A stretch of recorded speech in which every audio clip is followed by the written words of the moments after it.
Bonjour Alexandre Bouillet. Bonjour Barbara. Comment allez-vous? Très bien. Et Ça vous? va? Ouais. Moi ça va. Et je suis heureuse de vous avoir dans cette émission à cœur ouvert. Est-ce que vous pouvez vous présenter s'il vous plaît? Oui. Alors moi je m'appelle Alexandre Bouillet, je suis acteur. Je viens du Cameroun, j'ai une maman camerounaise, un papa camerounais, français et qui a du sang martiniquais aussi. Ah bon? Oui. Comment vous savez? Vous avez fait des recherches généalogiques? En fait, ma mère m'a beaucoup parlé de l'histoire de mon père. J'ai pas vécu avec mon père. Mes Oui. parents se sont séparés quand j'étais très jeune. C'est aussi pour ça que je n'ai pas cette culture antillaise. Mais ma mère m'a raconté un peu d'où venait mon père. Oui. Mon père, je l'ai vu quelques fois quand j'étais un peu plus adulte, mais on n'en a pas parlé. D'accord. Et donc vous avez grandi au Cameroun, vous avez vécu en France aussi?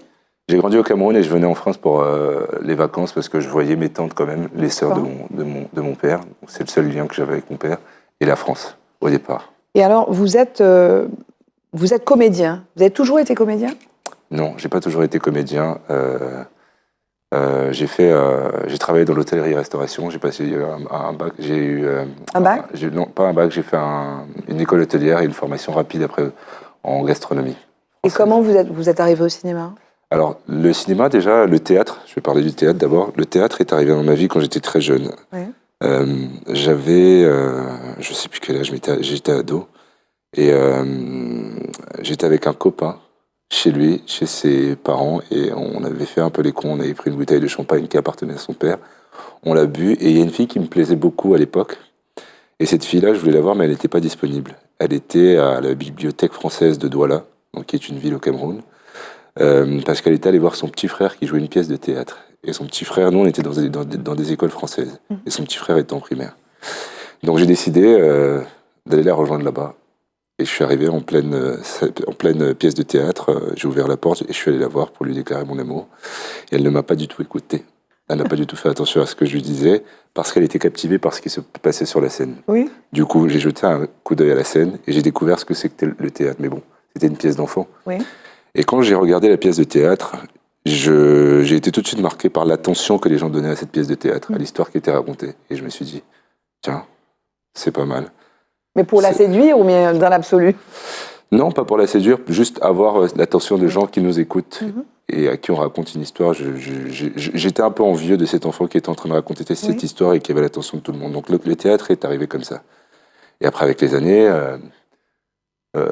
c'est pendant que je travaillais dans un restaurant, je suis tombé sur un acteur dont je tairai le nom parce que je pense qu'il préférait pas que je dise son nom, qui m'a dit, j'avais 24 ans, qui m'a dit pourquoi tu fais pas de cours de théâtre? Je trouve que tu dégages quelque chose et de ce que tu m'as raconté de ta vie, tu as pas mal de choses à raconter. Et je lui ai dit, je suis quand même j'ai 24 ans, je vais avoir 25 ans, c'est peut-être un peu tard pour entreprendre des études de théâtre. Et il m'a dit non. Ce qui est important, c'est l'expérience de vie. Parce qu'il faut cette expérience de vie pour raconter des histoires. Du coup, il m'a donné envie de m'inscrire en école de théâtre et je suis allé m'inscrire aux auditions d'entrée au laboratoire de l'acteur de Hélène Didi à Paris, dans le 11e arrondissement. Et j'ai été pris malgré une piètre prestation. Pourquoi? Enfin, moi, je trouvais que c'était pas top parce que je ne connaissais rien à ce milieu-là. J'avais pas mal de complexes. Des complexes? Oui, je veux dire, j'arrivais devant des gens qui déclamaient du texte. Moi, j'avais pas forcément une très bonne diction. Je ne savais pas ce que c'est que chauffer la voix, se préparer face à des gens qui ont fait ça depuis un moment et qui ont fait de la danse. Je me sentais pas légitime, quoi. Et puis, j'ai répété ce texte qui était un très beau texte qui parlait des défauts de l'âme humaine. Et j'ai eu les larmes aux yeux parce que je me suis senti nul sur le moment. Et je sais pas ce qui s'est passé, mais je pense qu'elles ont décerné un truc que moi, j'ai pas vu. Vous étiez sincèrement ému par... J'étais ému d'être là à ce moment-là et aussi parce que je me disais que ce que je faisais n'était pas bien et que j'avais pas ma place là. Oui. Et que je faisais perdre du temps aux gens. Ils vous ont peut-être senti quand même sincère. Et alors, vous avez joué dans des films entre la vie et la mort, Si on chantait, Commissaire Magellan, Je ne suis pas un salaud. Est-ce que vous diriez, donc là, vous incarnez Fanon dans le film de Jean-Claude Barny. Oui. Donc vous êtes l'incarnation de Frantz Fanon. Est-ce que vous diriez que c'est le rôle de votre vie? C'est le rôle que j'attendais. C'est le rôle que j'attendais en école de théâtre, mais plus que ça, c'est le rôle que j'ai attendu, je pense, pendant toute ma vie. Parce que quand j'étais petit, J'ai toujours eu ce sentiment que j'étais destiné à faire quelque chose de différent que aller faire des études de droit ou avoir un cursus, un parcours ordinaire, classique, voilà.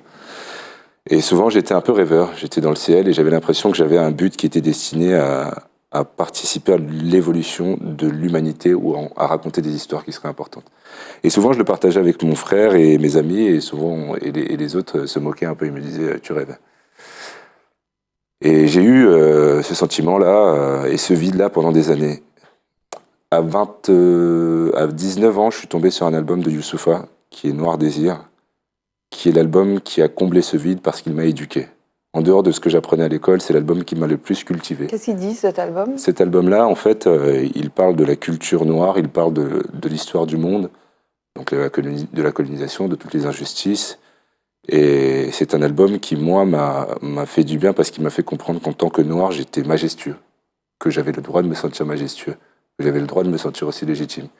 Donc il a commencé à m'éduquer à ce niveau-là. Et c'est dans cet album-là que j'ai entendu parler de Frantz Fanon pour la première fois. J'avais entre 18 et 20 ans. Et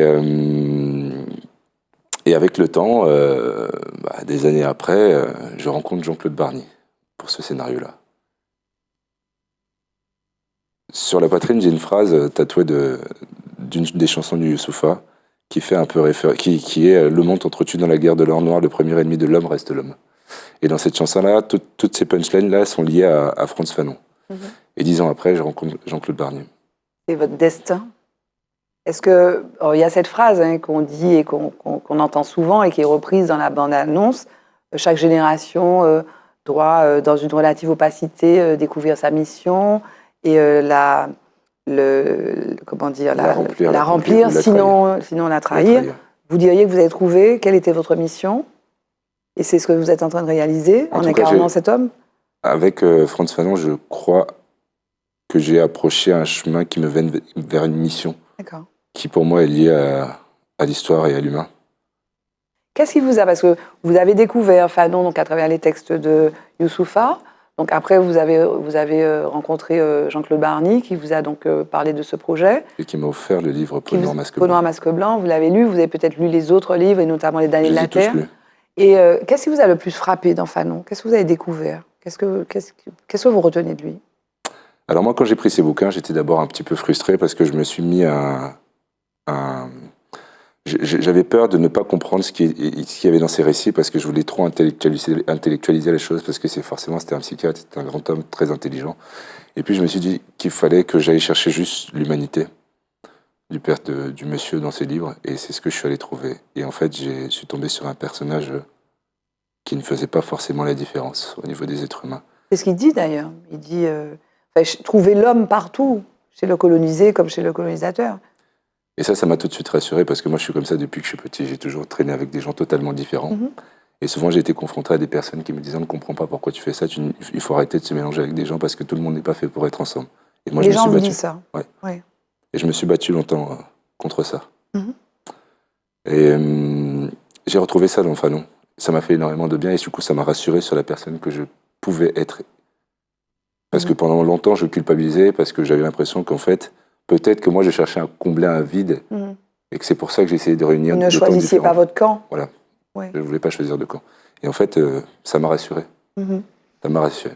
Et alors, vous avez tourné donc, dans ce film. Comment alors, certains acteurs, certains comédiens, on le voit, se transforment même physiquement pour interpréter des rôles. On pense par exemple à McConaughey, à Christian Bale, par exemple. Bale, dans Le Machiniste, par exemple, qui a perdu vraiment beaucoup de kilos. Est-ce que pour incarner ce personnage, Fanon, donc sur une période courte, ça commence en 1953 et quelques années, est-ce que vous êtes préparé? Comment vous êtes préparé mentalement, physiquement? Qu'est-ce que vous avez fait pour incarner Frantz Fanon? D'abord, j'ai travaillé avec des outils que m'ont apporté Sébastien, Jean-Claude et Philippe Bernard, qui eux ont fait des études et des recherches pendant 4 ans. Donc eux, ils ont réuni tous les outils pour pouvoir me permettre à moi d'incarner le personnage. Après mon investissement à moi, qui est humain, j'ai dû aller chercher au plus profond de mon âme une forme de sincérité pour pouvoir défendre le personnage et surtout me remettre en question tous les jours, sur toutes mes actions, tout le temps. Ça passe par quoi, la remise en question pour un comédien sur un set de tournage? C'est analyser tout ce que je fais, c'est analyser ma pensée, c'est analyser ma tolérance et l'amour que je peux avoir pour moi et pour les autres. Oui. C'est ne pas être prétentieux, c'est garder cette forme d'humilité pour ne pas déformer comment dire, Le personnage? le personnage. Oui, mais ce que vous compreniez du personnage.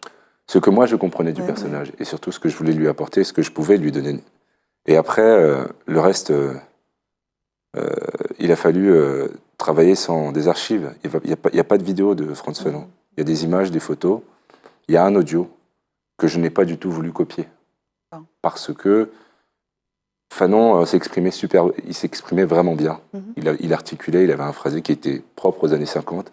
Mais dans sa voix, il y avait des intonations. Et je me suis dit, si j'essaie de copier sa voix et que je me trompe, je vais en faire une caricature et je ne veux pas du tout faire ça. Donc j'ai choisi de lui donner ma voix, moi. Oui. Est-ce que vous aviez peur? Parce que enfin, j'essaie de me mettre à votre place. C'est un personnage énorme, immense. Et vous incarnez au cinéma cet homme. Est-ce que vous avez peur? Vous parlez de remise en question. Est-ce que vous aviez peur de mal faire? Est-ce que vous avez peur peut-être de trop intellectualiser aussi? Est-ce que vous avez vécu avec une forme de crainte? J'ai vécu avec cette crainte du début, avant le tournage et jusqu'à la fin du tournage. Et même encore aujourd'hui, je dirais pas que c'est la crainte. Je suis un peu plus en paix parce que je sais que je lui ai donné tout ce que je pouvais lui donner à ce moment-là. Mais aujourd'hui, je sais quelle responsabilité c'est d'incarner ce personnage. Et aujourd'hui, j'ai pas la prétention de dire que je l'ai parfaitement fait parce que je suis sûr que j'aurais pu lui donner encore plus. Parce que c'est comme ça, de toute façon, quand on est comédien, on est toujours... on n'est jamais réellement satisfait de ce qu'on peut donner. Et encore, quand on a un personnage comme celui-là qui nous tient à cœur, on a envie de lui donner tout et de ne jamais s'arrêter. Mais à un moment, il fallait que ça s'arrête. Vous avez tourné en Tunisie sur plusieurs semaines. Est-ce qu'il y aurait une anecdote que vous voudriez nous livrer? Une anecdote, moi je dirais plutôt un secret. Allez, un secret alors, ça me va. J'ai passé mes journées à parler seul dans ma chambre. Enfin seul. Pour les gens c'est seul, mais moi je parle avec Fanon. C'est vrai? Je lui demandais l'autorisation tous les jours de pouvoir lui prêter mes émotions, lui prêter mon âme, et surtout de m'accompagner là-dedans. Parce que j'avais peur. Parce que même si j'étais très bien entouré, j'avais Sébastien, Jean-Claude, qui étaient là en permanence tout le temps avec moi, mais quand j'étais dans ma chambre et que je travaillais avec mon scénario, j'étais seul à ce moment-là. Et un jour, je suis sorti à 5h du matin, je suis allé courir, et à un moment, je me suis dit, je pense que je vais vraiment pas y arriver. Vraiment. Et je vous promets, on croit ou pas, moi je suis très, très spirituel. Il y a un coup de vent énorme, à ce moment-là, alors qu'il n'y avait pas du tout de vent. La météo, il faisait très beau, qui m'a tapé l'épaule dans le dos. Comme une manière de me dire, arrête, t'es légitime, avance. Et je l'ai senti, j'ai eu un frisson. Je me suis arrêté, j'ai regardé le ciel et je suis reparti. Et là, à ce moment-là, je suis arrivé sur le tournage et c'était Fanon qui était là, du début jusqu'à la fin. C'est quoi votre moment préféré dans le film? Oh, il y en a beaucoup. C'est toujours compliqué de dire ça, mais est-ce qu'il y a un moment, parce que vous avez vu le film, est-ce qu'il y a un moment... C'est l'amphithéâtre. Ah oui. Ce discours. Quand quelqu'un, d'ailleurs, on lui balance, voilà, il y a les pros Algérie française et... C'est le discours dans l'amphithéâtre. Oui. C'est une de mes meilleures scènes parce que c'est une des scènes très difficiles. C'était une scène très difficile à jouer parce que j'avais besoin qu'elle soit audible. Qu'elle soit audible pour le spectateur et pour notre génération. Oui. À quoi doit servir ce film? À éveiller les consciences. À raconter une histoire qui doit être assumée. Et à parler de Fanon. Encourager les gens à aller ouvrir ces livres. La suite pour vous, ce sera quoi, Alexandre Bouillet? Moi, idéalement, j'aimerais beaucoup retravailler avec l'équipe avec laquelle j'ai travaillé. Pour moi, c'est une famille. Et c'est des gens bienveillants. Ils sont engagés dans des causes qui ont pour but de cultiver. Et surtout, ils proposent un art qui n'existe pas en France, je trouve. Et j'ai envie de continuer cette aventure avec eux et de travailler avec eux. En dehors de cela, pour faire ce travail sur Fanon, bien sûr que je me suis inspiré de Christian Bale, de Daniel Day-Lewis, de Matthew McConaughey, de Denzel Washington. C'est des gens que j'aimerais rejoindre, oui. Aux États-Unis? J'aimerais travailler partout où je peux aller travailler et défendre des personnages qui me tiendront à cœur. Bon, c'est tout ce qu'on vous souhaite. Le mot de la fin, ce sera quoi, Alexandre? Chaque génération doit, dans une relative opacité, découvrir sa mission, la remplir ou la trahir. Et ça, c'est moi, comme vous, comme tout le monde. Merci, Alexandre Bouillet. Merci à vous.